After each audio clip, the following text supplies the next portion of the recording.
गेल्या काही दिवसांपासून पोर्टफोलिओमध्ये हा सतत प्रत्येक दिवस लॉस दिसतोय। कधी 3,000, कधी 5,000, तर कधी 8,000, कधी त्याच्यापेक्षाही जास्त। त्यामुळे कधी कधी असं वाटतं की सगळे शेअर विकून टाकावे, आहे तो लॉस बुक करावा आणि पोर्टफोलिओला क्लोज करावं। तर मित्रांनो, जर तुमच्याही पोर्टफोलिओमध्ये जर असा लॉस होत असेल आणि तुम्हालाही जर हा प्रश्न पडत असेल, तर आजचा हा व्हिडिओ तुमच्यासाठी खूप स्पेशल आणि खूप महत्त्वाचा होणार आहे। कारण तुमचा मित्र तुम्हाला यासाठी 10 महत्त्वाचे असे पॉईंट सांगणार आहे जे तुम्हाला लॉस होण्यापासून नक्कीच वाचवतील आणि नक्कीच मदत करतील। तर मित्रांनो, हा व्हिडिओला पूर्ण पहा, आवडल्यास नक्की लाईक करा आणि प्रत्येक स्टेप बाय स्टेप व्हिडिओला सुरुवात करू। तर एक नंबर पॉईंट आहे मित्रांनो, स्टॉप लॉस लावणे। कारण स्टॉप लॉस हा आपला जास्त तोटा होण्यापासून, जास्त नुकसान होण्यापासून आपल्याला वाचवण्याचं काम करतो। कारण कधी कधी काय होतं की शेअर आपल्या डायरेक्शनच्या विपरीत चालतो। कारण आपल्याला वाटतं शेअर वरती जाईल, पण तो डाऊन होतो। तो किती डाऊन होईल याचं आपल्याला माहिती नसतं। त्यामुळे स्टॉप लॉस जर लावला तर त्या ठिकाणी आपली पोझिशन कट होते आणि बाकी जे पण पैसे असते आपल्या डीमॅट अकाउंटवरती येऊन जातात। तर जर आपण स्टॉप लॉस जर योग्य वेळी लावला तर आपलं नुकसान होण्यापासून वाचू शकतो। नंबर 2 आणि महत्त्वाचा पॉईंट आहे मित्रांनो, डायव्हर्सिफिकेशन। कारण डायव्हर्सिफिकेशन म्हणजे आपल्याकडं फक्त एका कंपनीचा शेअर किंवा एका सेक्टरचा शेअर नसला पाहिजे। कारण की शेअर हा वेगवेगळ्या कंपनीचा, वेगवेगळ्या सेक्टरचा, त्याचप्रकारे गोल्डमध्ये, SIP मध्ये वेगवेगळ्या ठिकाणी इन्व्हेस्टमेंट जर केली तर आपल्याला आपला जो पोर्टफोलिओ राहतो ते डायव्हर्सिफाय होतो आणि गिरत्या मार्केटमध्ये पण आपल्याला लॉस होण्याचे कमी चान्सेस राहतात। नंबर 3 पॉईंट आहे मित्रांनो, पोर्टफोलिओ नियमित चेकिंग करणे। म्हणजे आपला जो पोर्टफोलिओ असतो त्याला नियमित आपण चेक केला पाहिजे, ट्रॅक केलं पाहिजे, 1 हप्त्यानी, 2 हप्त्यानी, 3 हप्त्यानी। कारण याच्यासाठी करायचं की कधी कधी काय होतं की काही शेअर डाऊन परफॉर्मन्स करतात। तर ते आपण जर मार्केटच्या अपडेटमध्ये असेल तर आपल्याला समजतं, मग त्या हिशोबाने आपण त्या शेअरला ॲडजस्ट करायला पाहिजे, कधी अप कधी डाऊन। तर त्या हिशोबाने काही शेअरमध्ये काही होल्डिंग कमी करायची, काहीमध्ये वाढायची, ते आपण नियमित चेक केल्यानंतर आपल्याला समजू शकतं। ते नंबर 4 पॉईंट आहे, फंडामेंटल आणि टेक्निकल ॲनालिसिस।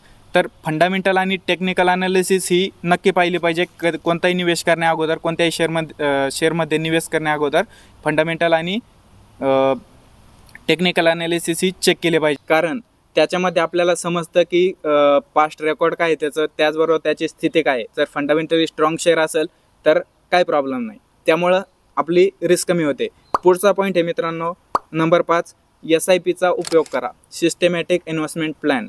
त्यामुळं काय होतं, एकाच वेळी पूर्ण पैसे लावण्यापेक्षा थोडे थोडे करून जर पैसे आपण जर इन्व्हेस्ट केले तर गिरतं मार्केट असेल तर त्याचा आपल्याला जास्त तोटा होत नाही।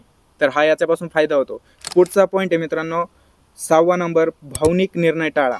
म्हणजे भीती किंवा लालचमध्ये येऊन आपण इन्व्हेस्टमेंट करणं, किंवा जर कोणी म्हणतंय हा शेअर घे, हा जास्त रिटर्न देईल, किंवा ट्रेंड पाहून याच्यामध्ये इन्व्हेस्ट करू नका। कारण त्याच्यामध्ये आपल्याला जास्त जोखीम राहते, त्याच्यामुळे आपला जास्त घाटा होऊ शकतो। त्यामुळं यापासून सावध राहा। नंबर 7वा पॉईंट आहे मित्रांनो, मार्केटच्या बातम्या आणि जागतिक घडामोडींच्या अपडेटमध्ये राहा। कारण की मार्केटविषयी लेटेस्टमध्ये काय चालू आहे हे खूप जास्त महत्त्वाचं असतं। त्याचबरोबर जागतिक मार्केट, ग्लोबल, जसे की बँकेचे काही रेट वाढणे त्याच्यामध्ये, किंवा काही क्रूड ऑइलची किंमत कमी जात होती, किंवा काही जर वॉर सिच्युएशन, लढाईचं हे आलं तर त्याचाही ग्लोबली मार्केटवर खूप जास्त परिणाम होतो। तर या गोष्टीवरती पण नियंत्रण असलं पाहिजे। 8वा आणि पुढचा पॉईंट आहे मित्रांनो, स्मार्ट मॅनेजमेंट। फक्त तेजी पाहून इन्व्हेस्टमेंट करू नका, तर त्याचबरोबर त्याचं ॲनालिसिस करा, चांगल्या प्रकारे रिसर्च करून निवेश करा। त्याचबरोबर लोक म्हणतात म्हणून काही खरेदी करू नका, याने पण आपला मोठ्या प्रमाणावर घाटा होऊ शकतो। नंबर 9वा पॉईंट आहे मित्रांनो, इंट्राडे ट्रेडिंगमध्ये सावधानी बरता। कारण जर तुम्ही इंट्राडे ट्रेडिंग करताय तर स्टॉप लॉस लावा, त्याचप्रकारे चार्ट वगैरे ते तुम्हाला व्यवस्थित समजले पाहिजेत, तरच इंट्राडे ट्रेडिंग करा। नाहीतर त्याला इंट्राडे ट्रेडिंगला स्किप केलं तरी चालेल, कारण की खूप मोठ्या प्रमाणामध्ये लॉस होतो। 10वा आणि शेवटचा पॉईंट आहे, हा पण खूप जास्त महत्त्वाचा आहे, की लोन काढून किंवा कर्ज घेऊन तुम्ही शेअर मार्केटमध्ये इन्व्हेस्टमेंट किंवा शेअर वगैरे खरेदी विक्री करू नका। कारण याचा घाटा असा आहे आपल्याला मित्रांनो, जर मार्केट डाऊन राहिलं तर आपल्याला त्याचा खूप जास्त नुकसान होतं किंवा खूप जास्त मोठ्या तोट्याला सामोरं जावं लागतं. त्याच्यामुळं जे आपले एक्स्ट्रा किंवा शिल्लक पैसे असतील ते तुम्ही याच्यामध्ये लावू शकता.